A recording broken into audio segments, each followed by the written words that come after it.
Joseph Verzotto, in whose memory we have the library in our college. We, the library interns, are fortunate to organize the memorial lecture this year. May I now invite Ms. Sonu Rai from the Department of English to read to us about Father Joseph Verzotto.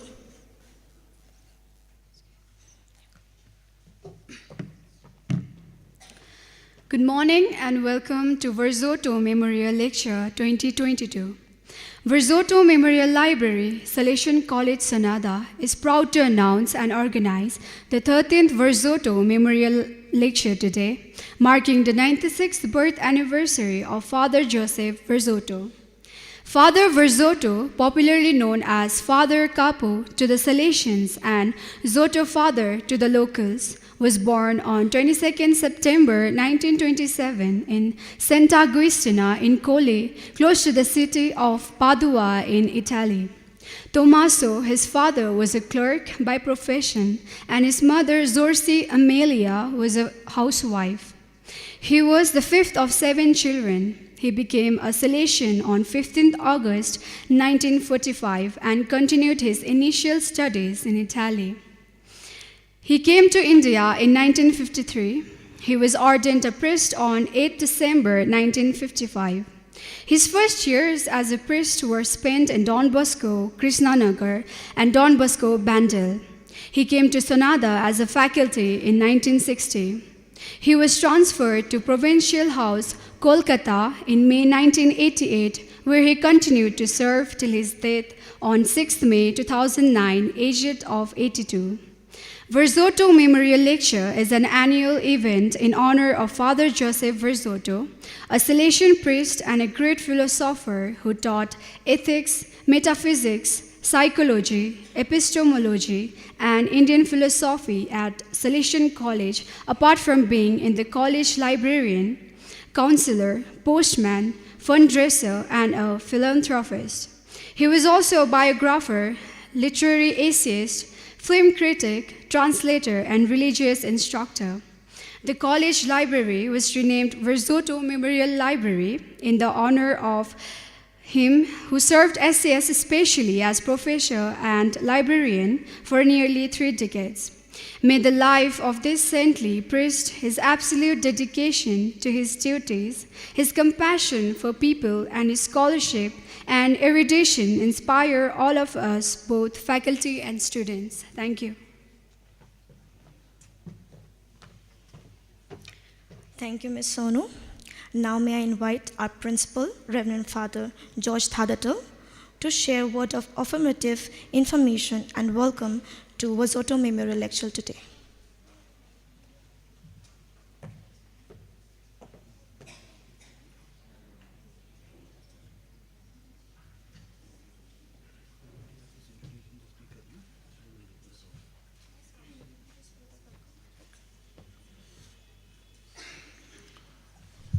Good morning. Yes, Father Nirmal, fathers, our guest speaker for the day, Mr. Reginald Kujur, and faculty and students at this, to be corrected, 14th Verzotto Memorial Lecture. I was sitting and counting myself. He died in the year 2009. The same year we got the permission from the government and from the university to start the Siliguri campus. In fact, Father Tommy and the final year students of that time, we were in Don Bosco, Malbasi, having Indian Council of Philosophical Research sponsored national seminar on indigenous philosophies of the Himalayan communities when the news of his death reached us. And of course, Father left for the funeral and I stayed on memorial lecture. We have had different kind of persons coming from all over. Some years we had persons coming from Canada, from 1 year it was from Belgium, Father Julian Jackers, a philosophy professor. And we have had in the last couple of years our own former students. And this year we have a very special person who was not a student here, but who was part of the Don Bosco system.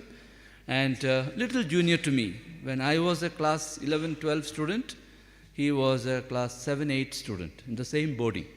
So I'm very happy to have the CEO, retired of State Bank of India, who has worked in entire Northeast Eastern region, Mr. Reginald Kujur, with his experience in banking sector, to come and address us on this occasion of the memorial lecture. About Father Verzotto himself, you heard, and we have this beautiful library, and I saw yesterday the interns have decorated the library so well.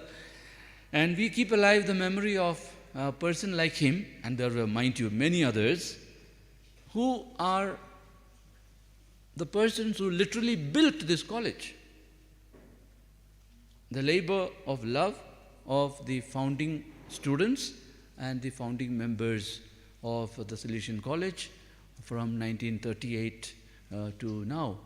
So, few of them who have left us and who have also left a deep impression on our minds. We are happy like this annually to honor them. And today happens to be his birth anniversary.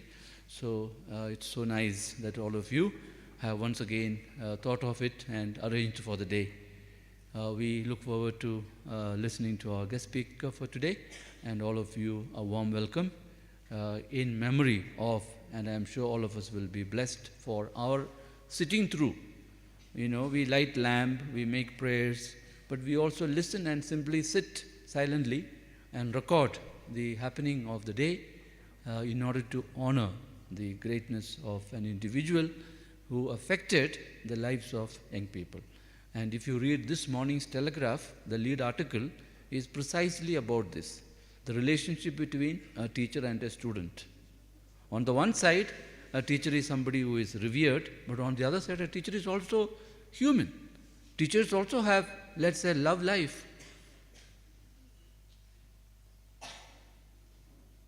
Therefore, you know, we have been loved, and we want to be loved, we want to be cared for, and we want to care for each other as he did, with no strings attached. Free. You love me back only if you want to, not in low persons. This combination is education. And this education, if you have learnt, you will also parent your children like that. And as young people, they need to know both discipline and love and affection. And we can give it only if we have received it. So over to this year's Verzotto Memorial Lecture. Thank you for inviting me over to speak to you. Thank you.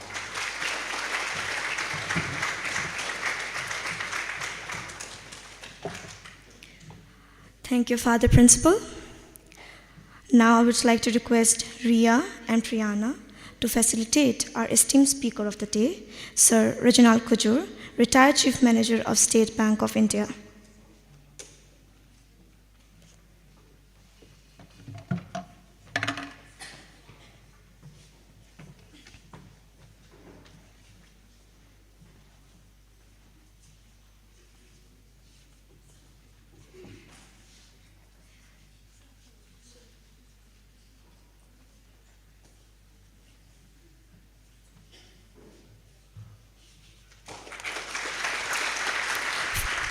Father George Thadatal, the Principal, Salesian College, Sonada and Siliguri. Father Nirmal Topo, Vice Principal, Salesian College, Sonada Campus.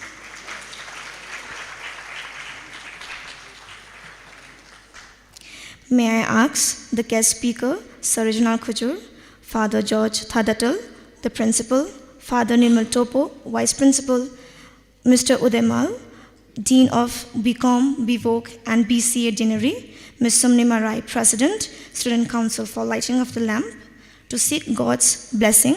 During that, Yashna and Anup will lead us to prayer song.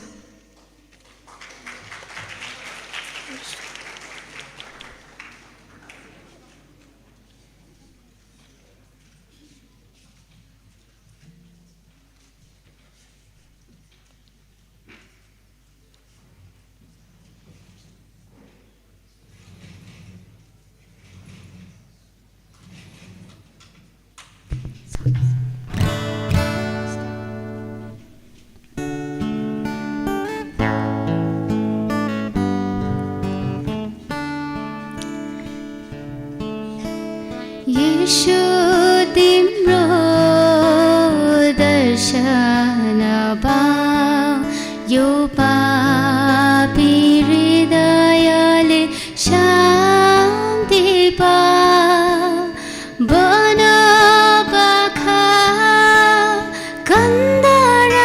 कन्दराहरूमा सुन्न पाऊ तिम्रो प्यारो नाम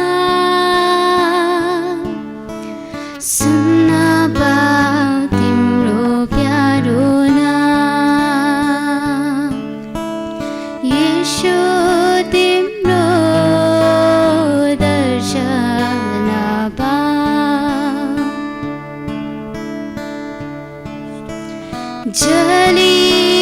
जलिरहेको तिम्रो हृदयमा सत्य र शान्तिको मिलन छ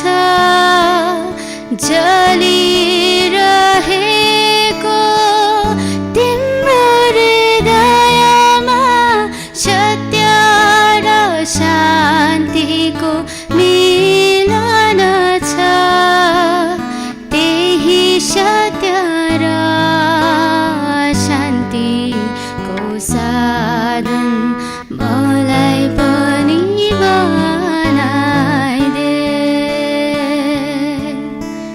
त्यही सत्य र शान्तिको साधन मलाई पनि बनाइदे यीशु तिम्रो दर्शन पाऊ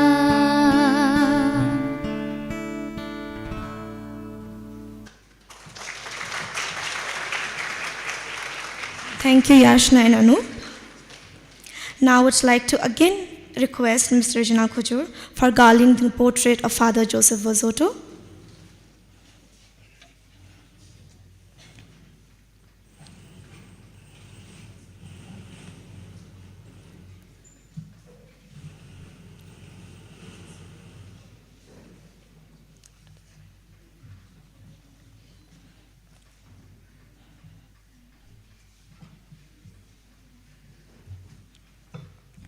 Now, moving forward with the program, we have a prayer dance by Himani and Ritika.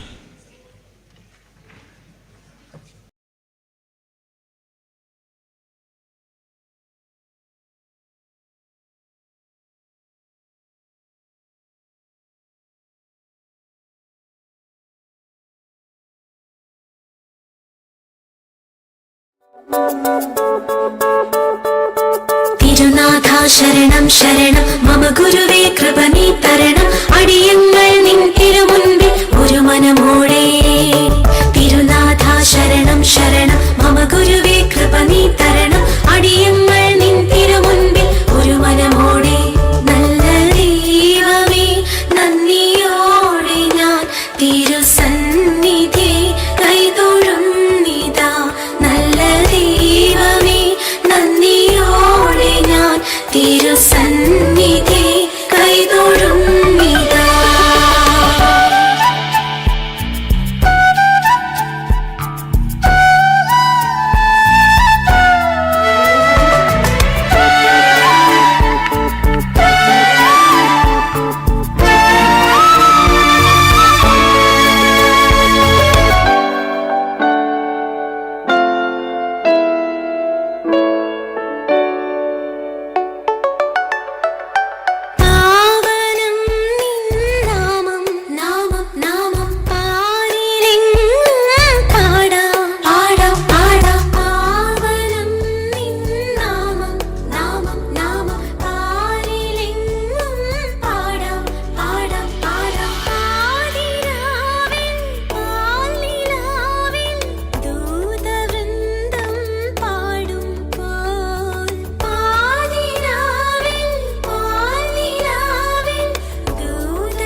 Thank you, Himani and Ritika. Next, we have a short introduction to the memorial lecture by Shelly Rai.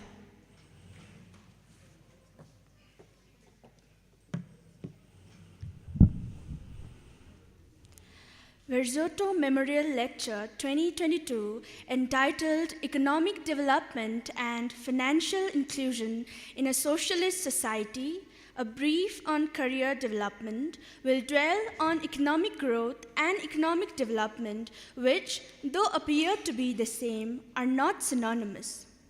The lecture will highlight financial inclusion, FI, a new concept developed by Dr. Manmohan Singh, our former Prime Minister, which has caught the attention of the world.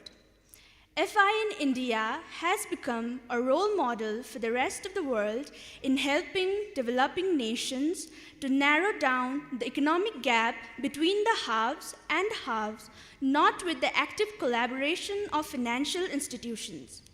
Navigating the economic trajectory of India, especially in the post-COVID scenario, has proved perilous for the nation with debatable economic policy decisions of the government.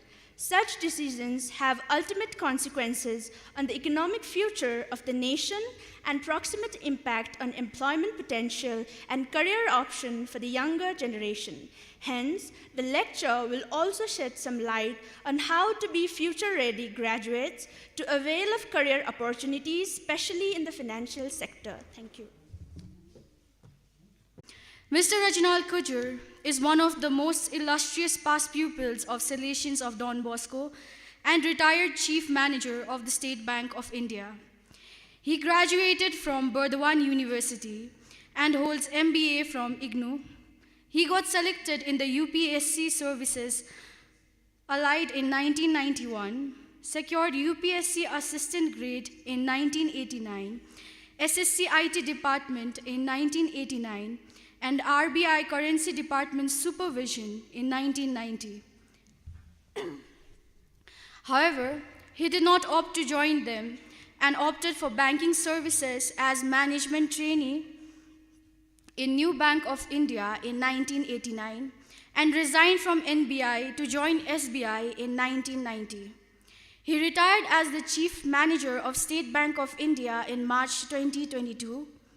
He was at the helm of HR department at the Corporate Client Group Administrative Office of Eastern India. His expertise is in the credit analysis of big corporate loans amounting to rupees 500 crores and above. He has been a risk analyst of financial institutions and big corporate houses.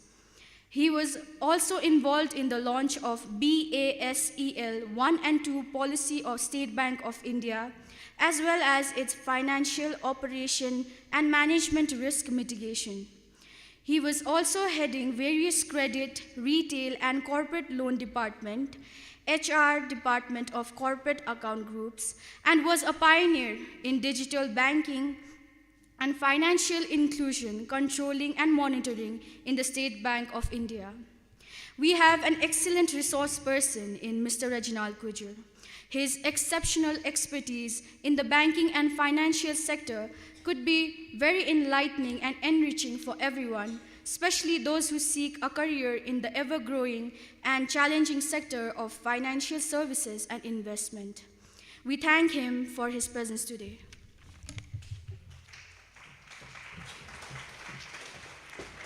Now, thank you so much.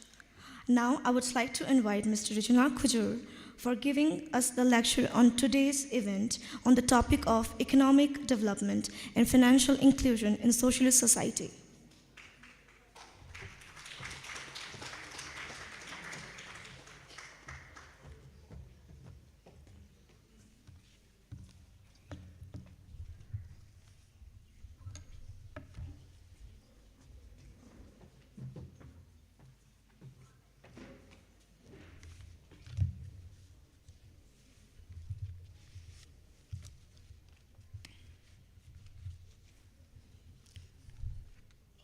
Respected Father George Tadattles, SDB, Chairman, Internal Quality Assurance Cell, and Principal.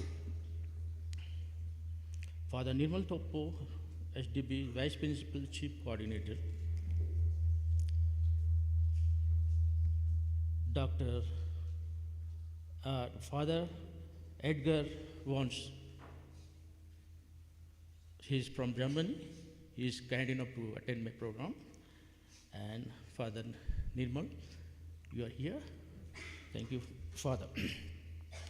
And Mr. Uddhav Mala, Dean. Mr. Dhiren Newar, IQAC Secretary, SCS. Mrs. Shraddha Pradhan, Campus Coordinator, and all the distinguished faculty members, staffs, last but not the least, all the students of this college who will be shaping our future India. So, good morning to all of you. Good morning. I am very much indebted to Salesian of Don Bosco. I don't know how I will repay back this debt to Salesians. I am very much thankful to Father Tommy Augustine, who gave me this opportunity to speak on this Verzotto birthday centenary speech. I am very thankful to them. And it has been always been, while I was studying here in Don Bosco, I was there in Siliguri also. And Salesian College of Sonada had been the hub of the education career for the people, student of this area.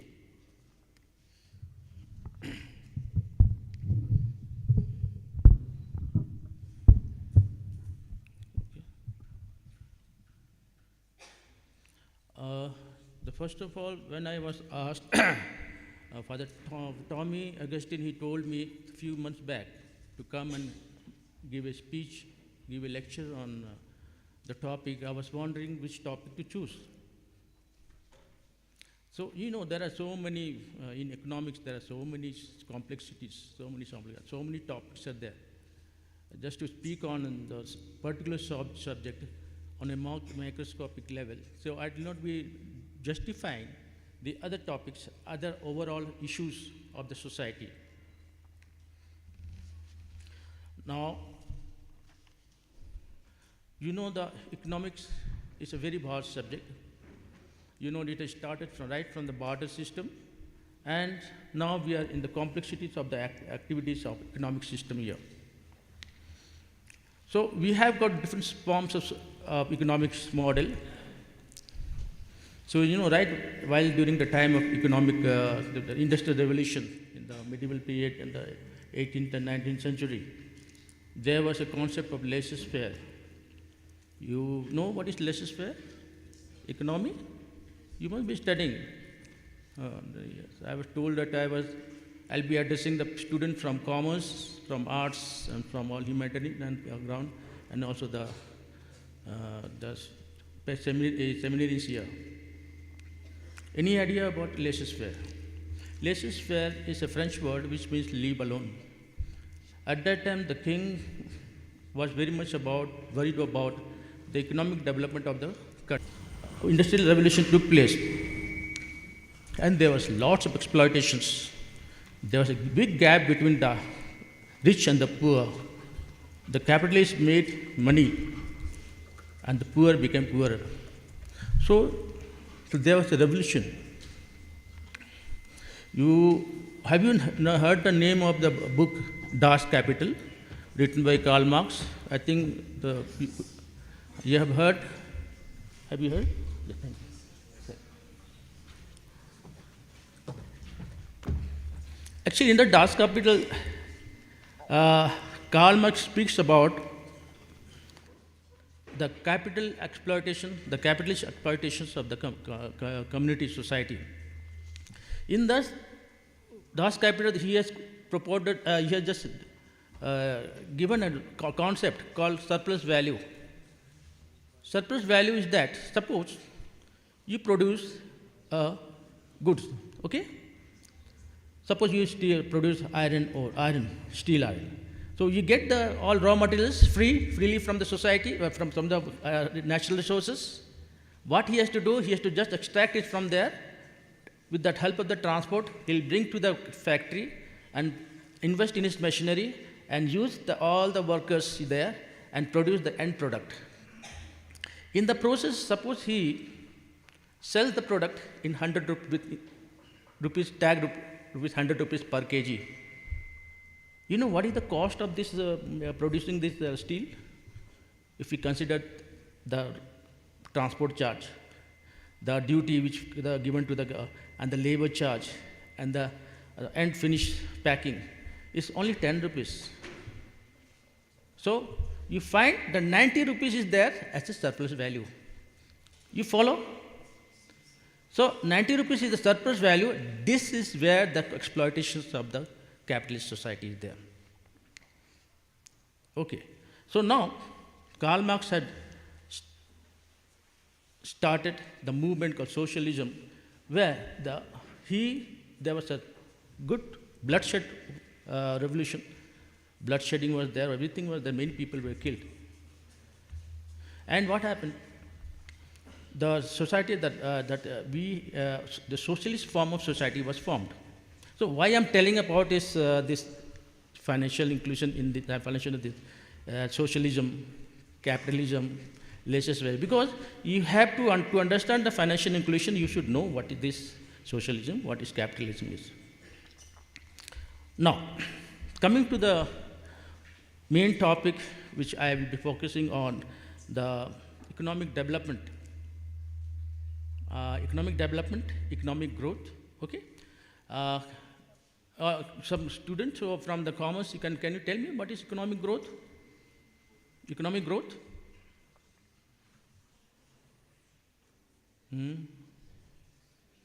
What is economic development?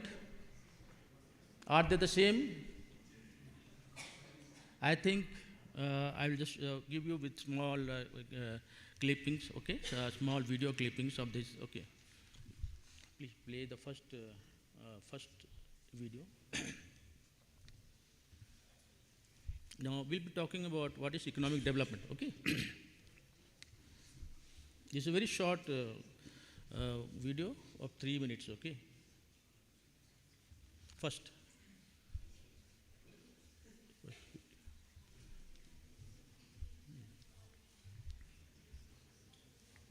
Yeah.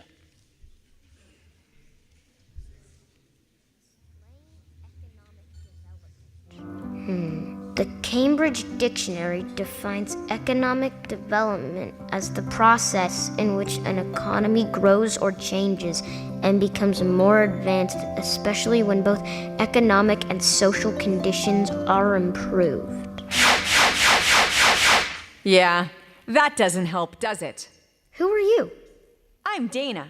You can think of me as your tutor. Do you know what economic development is? Rather than tell you what economic development is, why don't I show you? Follow me. Have fun, buddy. Would you like an ice cream? Yes. Ice cream. That's economic development. You see this ice cream shop? The owners moved to this country just a few years ago with the dream of opening this place. They used local milk directly from area farmers. When locals and tourists buy that ice cream, the owners make more money, and then they pay their employees who spend that money in this city. Thanks. That's economic development. Economic development tastes good. Yes, it does. It turns out the ice cream is so popular, they opened an ice cream factory. We call that business retention and expansion. And they hired people with expert skills in ice cream from all around the world. Their ice cream has now gone international. Many of these people moved here from all over the world to work for this ice cream company. We call that talent attraction. Our city has become so well known for ice cream that we recently got a new slogan. I now declare our city the ice cream capital of the universe.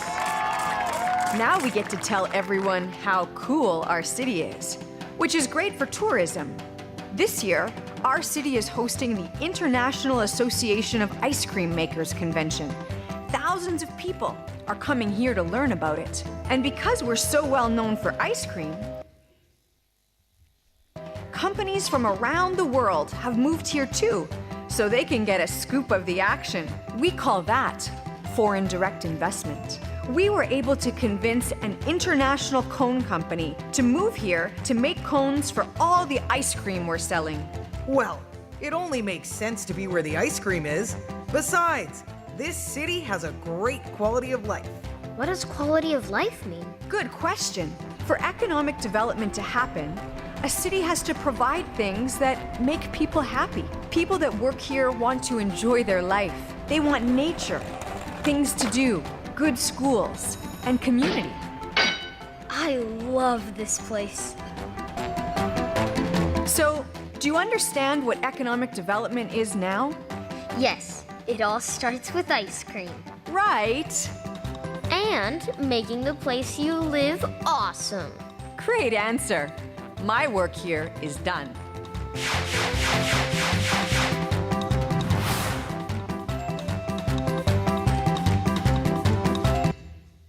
Yeah, she said that her work is done, but my work is not done right now. Okay. Now, just want to know economic development. You see that you have some brief idea about what is economic development is. Okay. Now I will give you I'll differentiate between the economic development and economic growth. Okay. Nobody has said from this group what is economic growth. Okay. Economic development I showed you. Economic growth is simply a quantitative growth in an economy. So in a laissez-faire economy, there was a growth. The national growth was there, GDP growth was there, national net productivity was there, but it was not equally distributed among the people. It was concentrated in the hands of the few. This is where the capitalist society is there. Okay. So now I'll just show you some narratives about the video, the difference between the economics development and economic growth. Okay.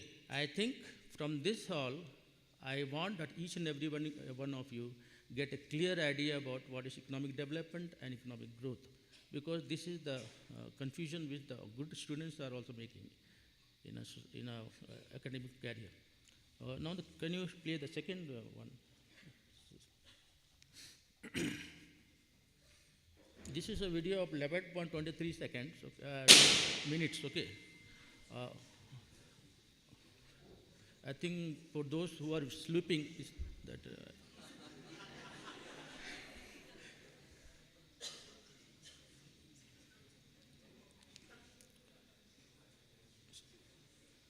So in this narrative, we'll find that the speaker is very clear about what is economic development and what is development with the two terms joined at the hip. They are different. They're obviously related, but they're different concepts. It's important to be able to make a distinction between the two. So economic growth is, I think in essence, a narrower concept. It's the sustained increase in a country's productive capacity, as measured, for example, by the percentage change in the real value of its nation's national output, GDP, or gross national income per capita. And fundamentally, growth is driven by an increase in the productivity of the factors of production available to a country. Economic development, as we saw in the previous video, is a broader concept, including measures such as the Human Development Index and the Sustainable Development Goals, and tries to track progress in countries expanding the economic, social and political freedoms of their population. We're looking to see the extent to which a country makes a sustained, inclusive, balanced improvement in a wide range of economic and social opportunities. And following the great work of Sen, we're looking to see the extent to which countries are able to make growth in people's personal and, at a national level, capabilities to produce goods and services. So does a period of fast, rapid growth inevitably lead to economic development? And the answer is no. It is the case, however, that as productivity goes up, this chart here shows labour productivity per hour worked, then as productivity improves, then that lifts per capita incomes. I've put a selection of countries here. This is the data from Our World in Data, a fantastic enriching site. And it shows labour productivity per hour in dollars. And you can see at the top there, Germany, United States, United Kingdom, high-income countries. South Korea making huge progress from the mid-1980s onwards in terms of lifting their per capita incomes. Malaysia are doing well, but then flatlining. South Africa, they're deteriorating in terms of productivity in the last 10 years. And then towards the bottom, China growing in terms of per capita incomes and productivity, but other countries such as Cambodia remaining well below in terms of productivity. So growth of GDP is important for development. These are the countries in the world that were growing the quickest in 2019, according to the data published by the IMF. So all of these countries were growing at 7% or more per year in 2019 in terms of their real GDP. Very interesting countries, many of which you might be studying as part of your development economics. Rwanda, Bangladesh, Ethiopia and Cambodia, I've highlighted those. Those are countries that my own students are focusing on in their studies this year. And growth of GDP, if it's faster than population, can increase per capita incomes and hence bring down extreme or absolute poverty. So again, this chart not too easy to see, but follow the blue line there that shows the world poverty headcount ratio at $1.90 a day. And indeed, from 2017, the level of extreme or absolute poverty in the world has fallen below 10%, although the pandemic risks driving millions of people back into extreme poverty. But here's my point. Growth does help drive development, particularly if it lifts per capita incomes. And we know that GNI per capita is one of the constituent measures of the Human Development Index. But does a period of rapid growth inevitably lead to development? And the answer is no. There are lots of reasons why it doesn't necessarily cause that. First of all, there could be persistent, embedded corruption within a society. This is when the benefits of growth may well flow or be skewed heavily to those in positions of political influence and authority. And we know there are many countries in the world where political corruption is a fact of life, backhanders and bribes and other deals. And it's often the case that the vast majority of people don't truly benefit from growth. Linked with that is the point about wealth and income inequality. It could well be the case that per capita incomes on average are going up, but the level of income and wealth inequality, perhaps measured by the Gini coefficient or by the Palmer ratio, may also have risen. So you also need to bring in some data on income and wealth inequality to get a bigger picture. Fast growth can also be a significant threat to the environment. I've put a little video together recently on sustainable growth. And we know that in many countries, GDP is growing, but the risk to the country's stock of natural capital and the externalities from pollution and waste and congestion are really a significant threat to their sustainability. And it may also be the case that the growth is driven by very high levels of investment. Capital investment as a share of GDP could be particularly high, and the short-term trade-off could be there's less scarce resources or fewer scarce resources available to produce consumer goods and services which are part of people's lives. So growth and development are not quite the same thing. How else can we measure development progress? Well, I've put together here a little list of factors, and we'll have some separate videos on each of these on our development channel. But you don't just track development purely by the HDI or even by the Sustainable Development Goals and things, or GNI per capita. You need to have a much wider, broader canvas on which to paint a picture of what's happening in a country. Now, there's a lot of text here, so do press the pause button and maybe take a screenshot if you want these for your digital notes. We'll look at things like household savings. That's really key. In many developing countries, there's a savings gap, and millions of people don't have access to basic financial services such as insurance and bank accounts. We will have a special video on something called primary product dependence, where countries' development progress is in theory helped by having a rich abundance of natural resources, but oftentimes if you're heavily dependent on one particular export, it doesn't translate into development progress. The share of population living in rural areas or employed in subsistence farming could be a measure. So too, the scale of the informal economy, people who are living outside the formal measures of national income. Population factors also crucial to understand the development. So too, the extent of migration within the country from rural to urban areas and the extent of urbanisation. So development is all about, it's not just about income per capita, it's about access to key public services, from healthcare to education to housing and clean water. It's about the level of transparency and trust in institutions, the lack of or the depth of corruption within a country. And crucially, the last point on this slide, I think, is particularly important when we think about the impacts of the pandemic, the extent to which a country is resilient to and able to adapt to external shocks. Okay, so those are key indicators of development progress. One aspect of this is employment in farming. So if we look at, for example, these are the countries in the world with the highest percentage of employment in agriculture. And you can see here that Burundi, in fact, I think Burundi has the lowest per capita income in the world at the moment of less than $1,000 a year. Burundi, over 90% of people employed in farming. And of course, there'll be a huge number of small farm holders often working in the subsistence economy. In all of these countries, the level of employment in farming remains above 60% of total employment. That's a key kind of development indicator. Urbanisation is important as well. No country on the planet has really grown rich before urbanising first. And these are the countries using the HDI data for 2020, which have the smallest percentage of people living in urban areas. Again, in countries like Burundi and Niger and Malawi and Rwanda, the urbanisation rate is less than 20%. And crucially, of course, the challenges of urbanisation in terms of the economics of density and the challenges of achieving urbanisation without and avoiding some of the negative externalities from that as well. In many low-income countries, population is a factor. These are the countries in the world with the highest fertility rates. In Niger, it's above 7. And again, other aspects, the extent to which a country develops, can it provide meaningful paid employment in the formal labour markets for its young people? These are the countries in the world in 2019 with the highest youth unemployment.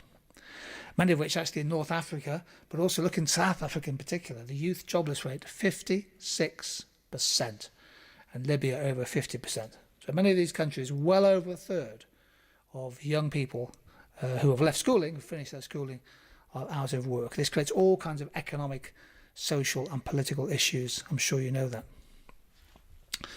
And other things, I mean, the whole point about development, I think, is we can have a much wider, broader awareness and conception of development progress. These are countries in the world with the highest child labour. Reading down, Ethiopia, in Ethiopia, 48% of children are employed in some shape or form. That's the highest child labour figures I can find. Burkina Faso, 42%. So there are many, many ways that we can go about measuring development, and development is not the same as economic growth. My strong advice to all students taking assignments on development this year, be they assignments generally or exams coming up, is to choose 2 or 3 countries that are of particular interest to you. Perhaps a fast-growing emerging country in sub-Saharan Africa or Southeast Asia, perhaps a developing transition economy in Eastern Europe, who knows?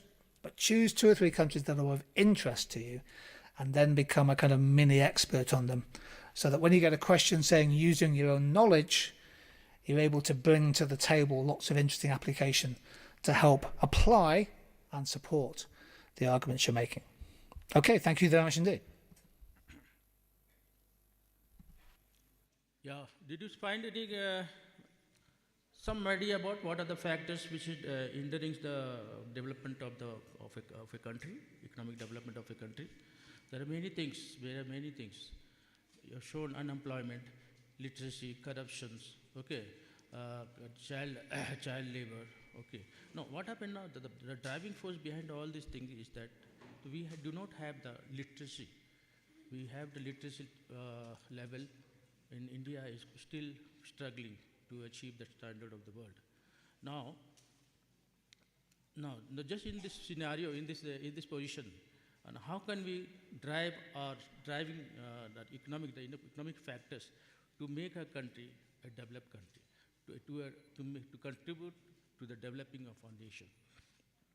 So now I just wanted to know I just show you another clipping, it's a very short clipping. Okay. Now this is what they are giving the grim realities of the total developing world. You have seen that how much unemployment is there, how much illiteracy is there, child fertility is there, urbanization, everything is there. But now I'll give you some brighter picture of this. Okay. This is less than 3 minutes. Okay, can you play that photo? Now, from this you will come to know what is this really economic development is. Because in India we have a new business is opening in the neighborhood and felt a little proud of your community. That's economic development. That's economic development. That's economic development. If you've ever thought about retraining or upgrading your skills at a local college, That's economic development. If you've ever had to look for a new job and felt confident that you won't need to move, that's economic development. I want to let you in on a little secret. Economic development is at the heart of every great community. Because a strong economy doesn't just mean more jobs. It means more opportunities, more choices, more resiliency for everyone. So developing our economy really means developing our community. And dynamic, thriving communities don't happen by chance. It takes the efforts of skilled experts on the front lines working hard every day to make our community a little better. That's what we do. we are your economic development professionals. From local to national, our common objective is a stronger, more resilient, more inclusive economy. From new businesses to old industries, small towns to big cities, we understand what it takes to build a vibrant community, helping it grow stronger, where everyone has an opportunity to thrive. How do we do it? Easy. With education and expertise, we collaborate to attract new businesses and work hard to champion for the ones we have, maybe even help them grow.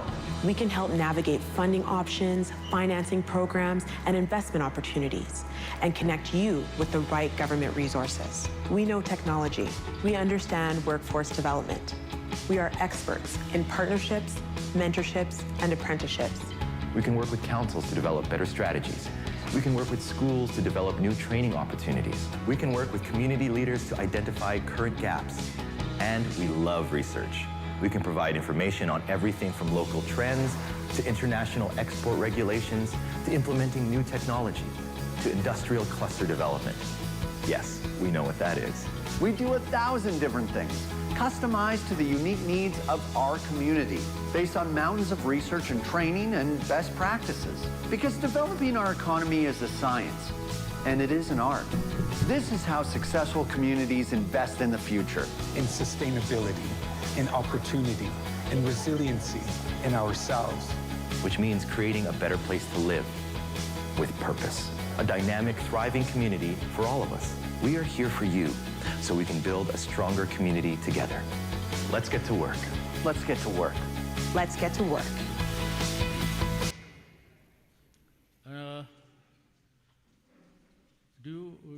I think I don't have to explain much because this video is sufficient enough. It's enough to explain you. My words will not explain you much, but this video has already given you some, put some impact on your mind what is economic development is. Okay. Now, coming from this economic development, now coming to the economic development to that today, that core topic is the financial inclusion. Now, as I told you that in socialism, in the socialist structure of a society, where we find there's no gap between the haves and have-not, that all people are happy, everybody is given their due, and there's no exploitations, okay? And to achieve this, how we'll do it? Because in India, we have got a mixture of both this economy. Okay, we are the preamble says that we are a socialist society, but you find that nowadays, this is not heading toward the socialist society, it is totally towards the capitalist society. Okay, where the poor are becoming poorer and rich is becoming richer. Okay, now to achieve this, we have got banking, RBI, and with the help of the other commercial branch, we have planned how to include the other left-out part of the population. Now, let me tell you, the word financial inclusion was already there. People were feeling the need of this finance because there was a lot of exploitations in the world, in the country. Okay, can you hear me? Am I audible? Okay, the person is coming and every time. Okay, now the lots of inequalities are there, but there are people who are not finding out what to do with these people who are not who are very poor, how to uplift them. No, the first of thing that it was started that we have already started that globalization of the financial inclusion. We have started as a policy. Okay. Second, no, the globalization of the financial inclusion when it became very active. There was a great financial crisis in 2008. Okay. After that, there was the world was at a disarray, economically disarray. Again, anybody sleeping? Okay. Now what happened now? The bank in India, we are very much concerned about the poverty and the destitute position of the poor people and the people who were really, they were not able to even earn their livelihood to have a one-day meal. Okay. Now, traditionally what happened in the banking system, in the bank, we were totally, what is the bank is for? What is the major role of bank? What the bank does, commercial bank and whatever bank, private bank. They take the deposit, okay? They take the deposit from the people and they take the deposit and simply pay the interest to the people, from where they will give earn the interest. So they have to lend this money to the people who need it in the form of the credit, in the form of loan. So the gap between this interest earned and interest expense is a profit. Okay. Now of late when this issue of financial inclusion came, there was lots of confusion on how to do it. So now the central bank sector has now just financial market. They were focusing on the financial market and the financial institutions. And they diverted from there and they now started to focus on the needs of the common people. Now, before I start giving you some idea about this, what bank is doing, I'll also ask, after this, I will also ask to play another clipping. After this, I will just tell you. Not now. Now, bank as a whole, we were focusing on the 5 major areas. First of all, the major activities. Okay. The first of all was the monetary management. The monetary management is done by the RBI. Okay, not commercial, but that is not our area. So what they do? They control the flow of money in the market. How? So there is one ratio called SLR ratio and CRR ratio. SLR ratio and CRR ratio. Anybody? Any least idea? No. Anybody? Okay. Now SLR is a statutory liquidity ratio. Okay. SLR in RBI, set by RBI is 18%. Okay. That means the 18% of the total deposit by the bank is kept with RBI. Hello. Is kept with RBI to keep it as a reserve for unforeseen crisis. Second, there is a cash reserve ratio. Cash reserve ratio is 6.5. Cash reserve means out of 100 crores, 6.5 crore will be set aside as a cash reserve. You know why? Sometimes people come and withdraw money cash, and the bank will not be left with the cash. So in that case, the bank will approach the RBI and to tell, please give me my from 6.5 from there. And from there, RBI will not give you. They will give you through the call market. In the call market, RBI will lend to the commercial branch. That is the rate of the commercial branch, which in the month of August, the rate was fixed at 5.4%. So the loan from the bank, from the RBI to the bank is 5%. This is called, we got repo rate. The repo rate was 5.6. So with this, the RBI tends to control the inflation in the country. When there's too much flow of the currency, for money in the market, they increase the rate of the credit. So they will squeeze the credit from the market, so the money is not available with the people, and the inflation comes down. Okay, now inflation in India is very high today. Now inflation, I think the last commission, I think 7 point something it is. Okay. Now, second point is alignment of bank regulations and global standard. So we have to work according to the world standard. Okay, we have got the BCBS, Basel Committee on Banking Supervision. Basel. So in this body, there are about 45 members, and 45 members are there, and of around 28 judiciary, they are covering all this area. And in this area, they govern, they put standard.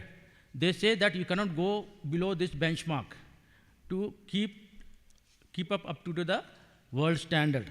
So now we have got a capital adequacy ratio, CAR, set by Basel. The CAR set by the Basel is 8%. Okay, 8% of the capital.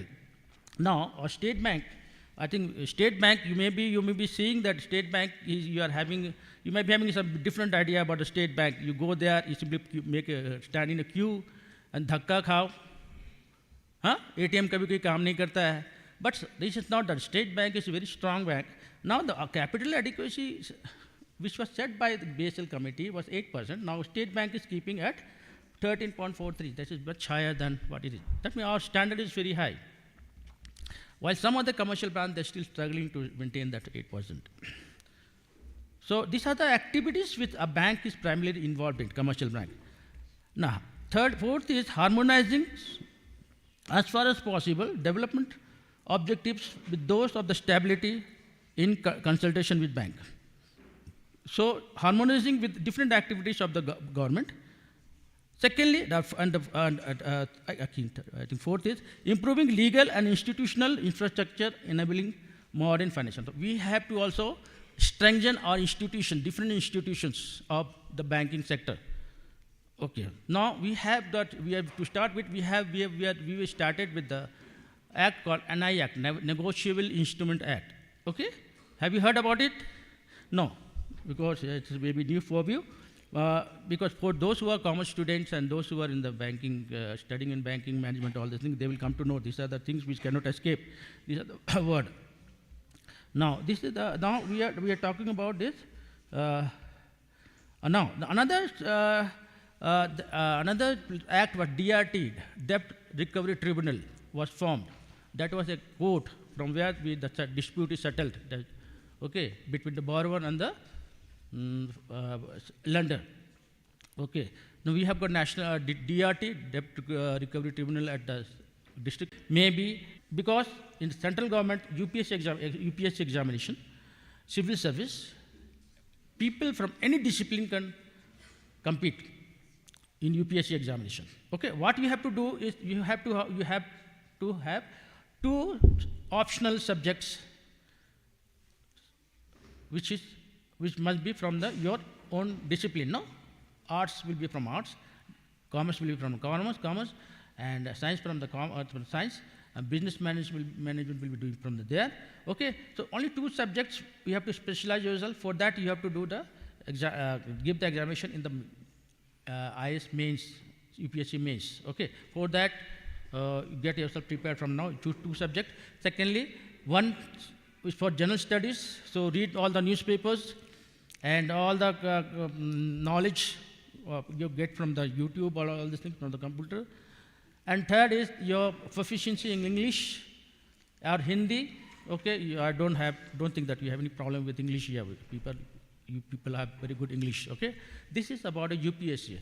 This will same will work as in the State Service Commission. Okay, here also you have optional subjects. Okay, coming to the banking service, bank provisionary officer and all these things, you have to dig through various websites, okay? Banking Service Recruitment Board's website, from central government UPSC, then for state government PSC. This website, you just dig. I'm not giving you any link, all the things. You people are smart enough to do it. Okay? So, any other things you want to ask about the career?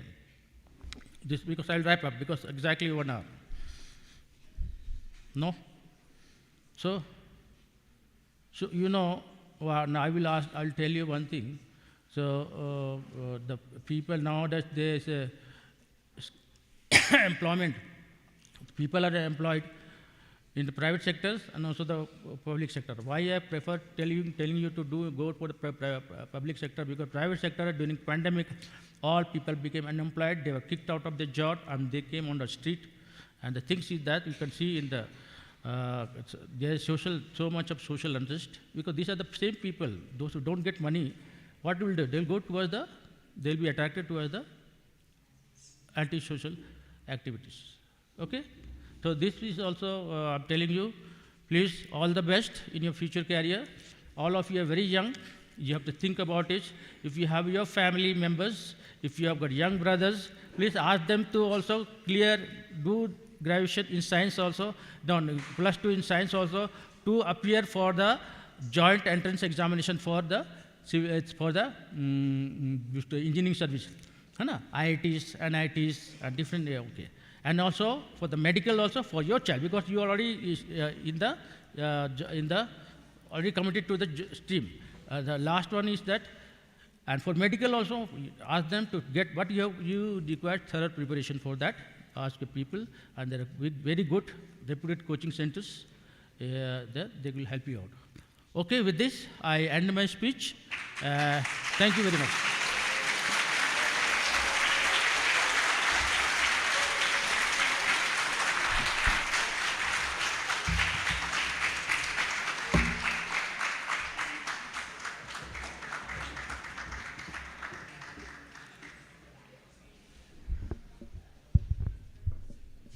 Hello. Thank you so much, sir, for sharing your valuable knowledge with us. Now, I would like to invite Sir Manaresh Thapa from Department of Commerce to moderate the session.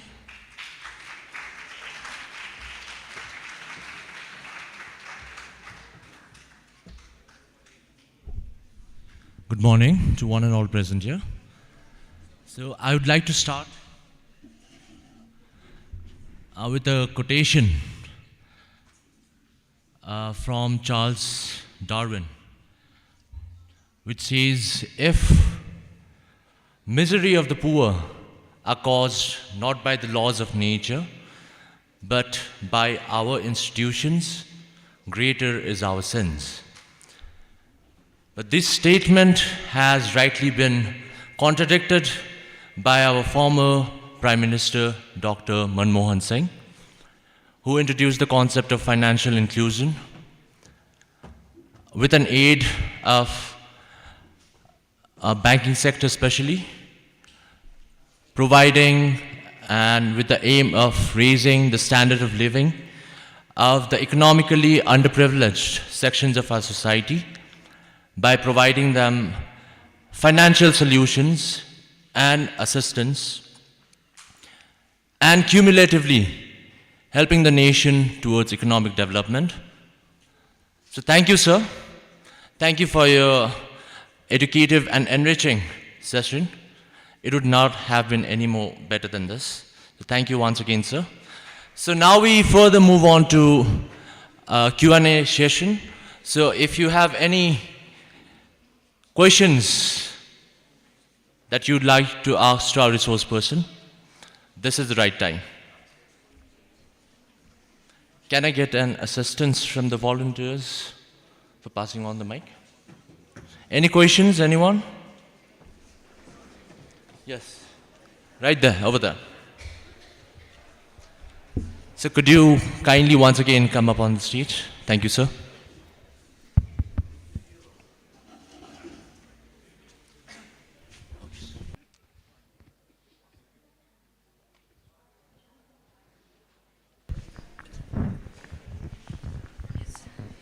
Yeah.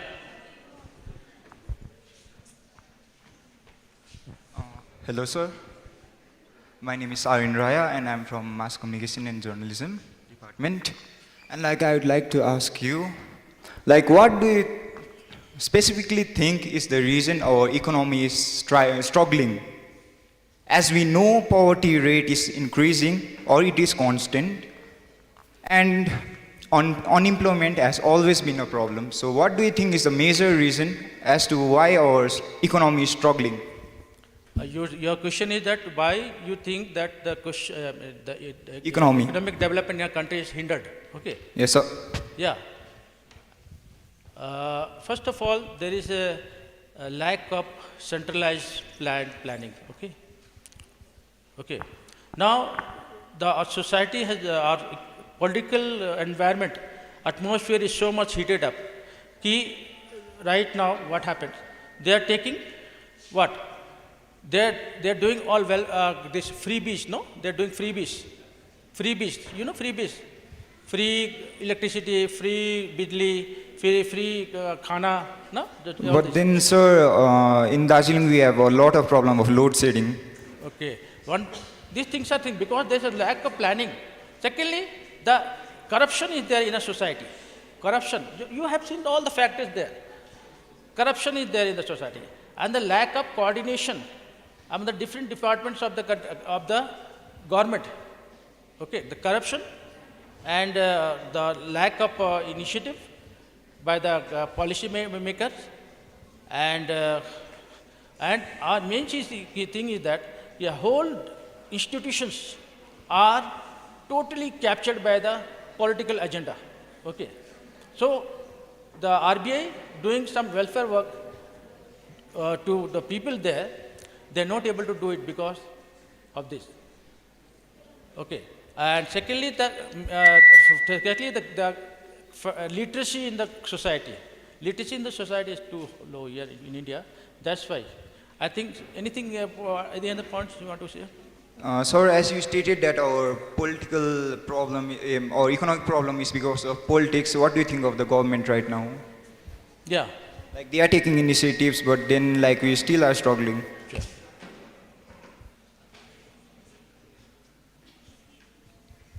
Okay.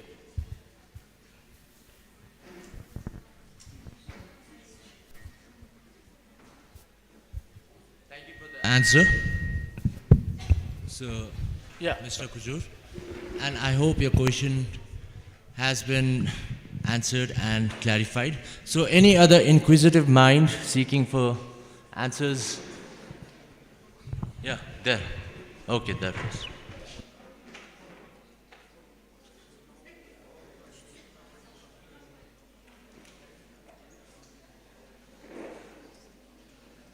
Yeah, come here. Use this, I'll use.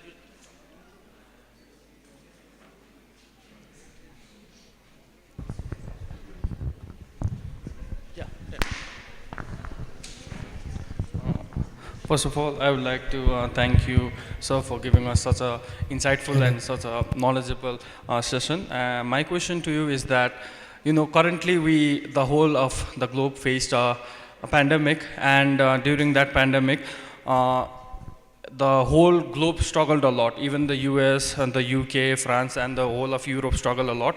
Whereas India came out a bit stronger than those countries. And if we look at the recession rate of the other countries, they have a high recession rate, but India has a very low recession rate. I would like to ask you that why is it that India did comparatively well as compared to the West? The question is that the parameters of measuring the GDP, parameter for measuring the inflation has been completely changed in India. Okay, India is not living in a different planet. So naturally, whatever the impact of the pandemic, whatever was there in the world, it was also in India. Okay, so now the question is how we should bail out from this pandemic. Okay, now one thing is that during pandemic, the Indian society has failed due to the three decision making, which was very much, which I was telling in the introductory of the person was reading in the introductory. First of all, the notebandi, the small and medium sector which was flourishing at that time, came down, collapsed. The small, the microscopic level, the employment at the microscopic level, that also collapsed. Okay, and secondly, GST, the GST implementation by the government was at haste, without any planning. While the GST was implemented, the whole supply and producing chain was stopped for almost a year. So you just imagine when the economy is moving from producing all the things, the cycle was halted. So it is not that we suffered, we have suffered a lot. And the result is that today the employment rate in India is very high, one of the highest in India, in the world. Okay, it is not that. Okay, I think that last week I was reading, going through the articles written by the RBI governor in Financial Express something. So that they were saying, they had also outlined these reasons for the collapse of our economy. So it is not, let us be cheerful. The Indian economy has got capacity to absorb these shocks, and it will improve a lot because we have the launching pad in India. Indian economy is very strong. It will come out of this crisis.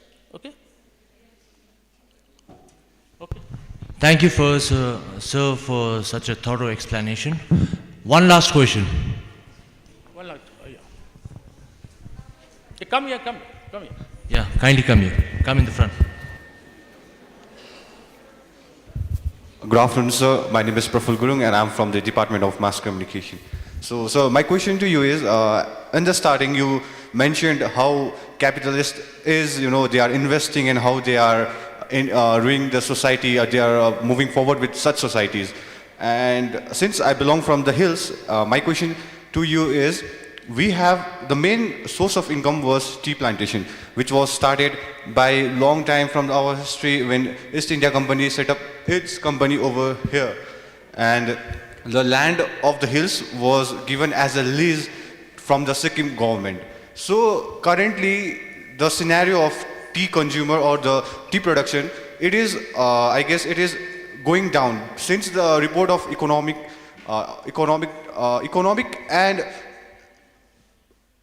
Tea Association of India, it stated that 11.72 kg million of tea was produced from the Darjeeling. But since the last year, there is a very low production in the tea. 6.7 kg million of tea rate, it got decreased since last year. So, sir, another main thing is when we look towards the Sikkim, when Dr. Pawan Kumar Chamling, he brought up the capitalist investors, how he came up with the private companies like Glenmark, Torrent, and even medical factories, big medical factories, which increased the production rate of the Sikkimese people, and the income which was generated among the Sikkim, it was very sufficient for those people.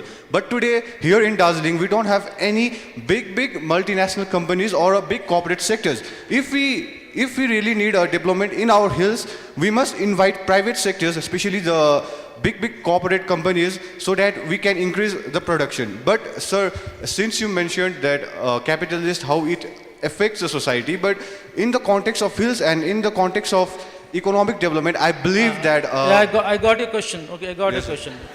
You know, what I want to say, what he wants to say, exactly what he wants to say. In India, the contribution of capitalist society, capitalist, and the contribution of the government.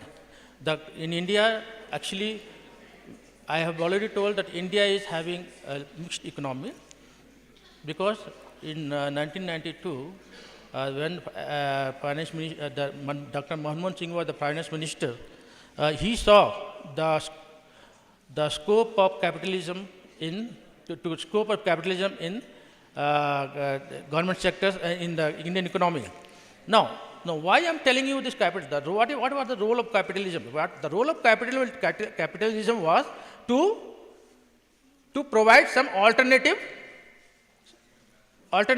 production process, maybe economic income generation process, all these things. But this was done. Why?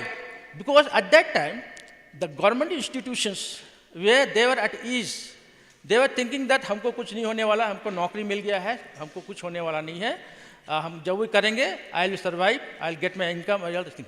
To give the competition, competition करने के लिए, that time, 1969, there were 14 private sector banks were nationalized. That was the first stage of financial inclusion, what we could call it. But after the liberalization, the private sector banks were invited. The reason was that to improve the efficiency, who are the private sector banks? ICICI, Standard Chartered Bank, they are the world's topmost bank at that time. But with that competition, with our standard going up, with the world standard, now what happened? RBI governor, they have involved our banking sector to participate in the global competition. So what is happening now? Now today, I'll tell you with proud, but State Bank is the strongest bank in India. ICICI Bank was doing very well in the beginning. But what happened to the ICICI Bank today? So you have to, there is potential, but subject to the fact that who are heading this department. Because we have got lots of assets in State Bank. Okay? Understood, I follow, I have addressed your concern. Okay? 50%? Okay. Achha. Oh, you are talking about a tea industry here. You are talking about a tea industry here.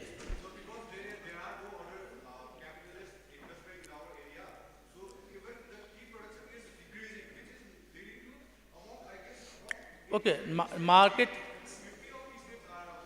Yeah. Market is driven by the demand and supply forces. Okay? Unless until there is demand, the industry will not prosper. You may supply. Secondly, what is the role of the big house? They take, hold, and supply, export it in the world. Okay, when there is no demand in the market, because of the pandemic, the economic position of the world, global position of the world was very bad. That's why it will improve, it will increase, it will take back to the same form after a few years. Okay, don't get discouraged. I am very fond of Darjeeling tea, okay? One last question from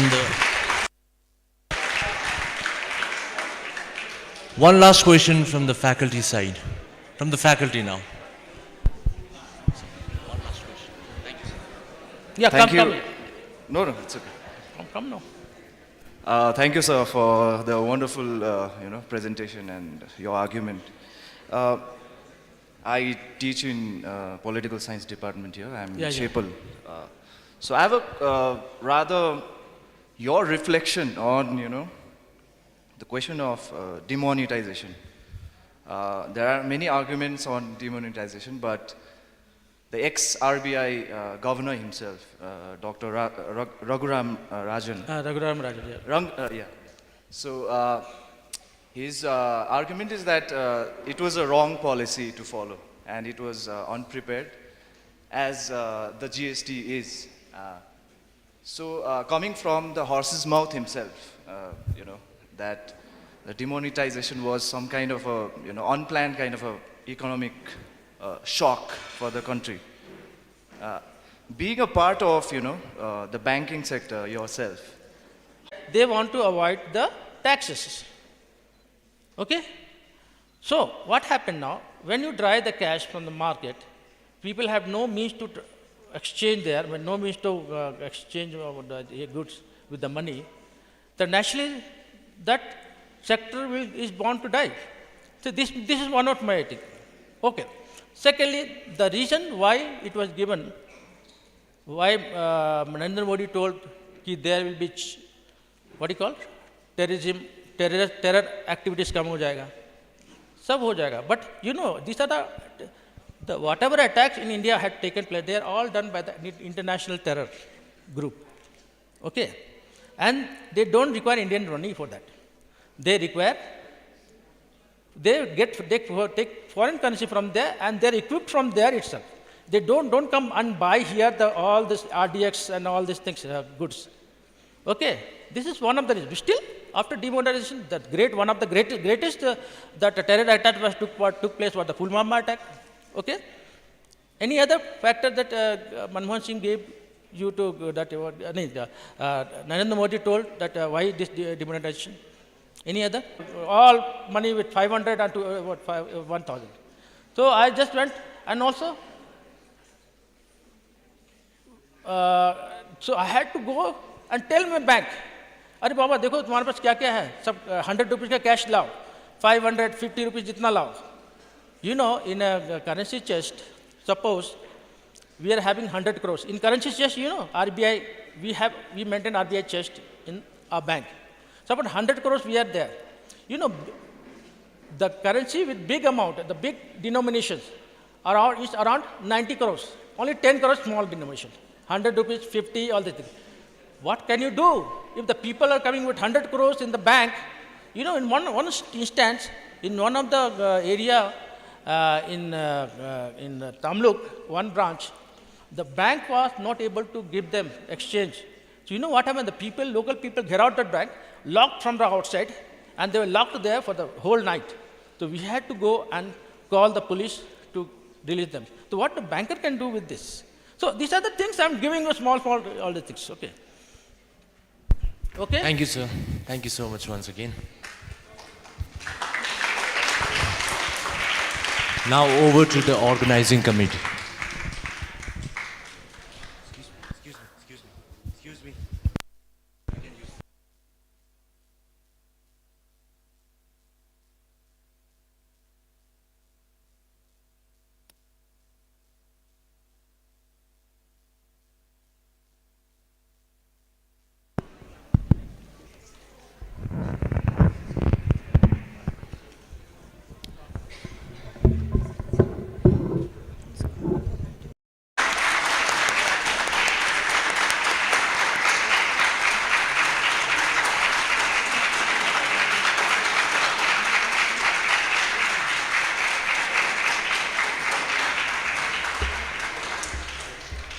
Now I would like to request Mr. Udemal, Dean, for the last address to this event.